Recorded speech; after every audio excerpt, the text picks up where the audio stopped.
Hey guys, I'm Tait Miller and we're cooking buffalo style cauliflower with vegan blue cheese dip and celery.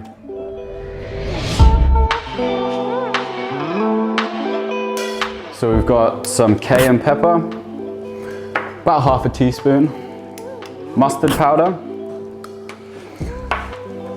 onion powder.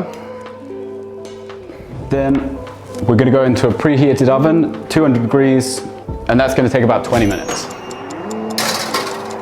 Okay, time for the dip. Take a small mixing bowl, going in with about 100 grams of vegan mayonnaise, zest of half a lemon,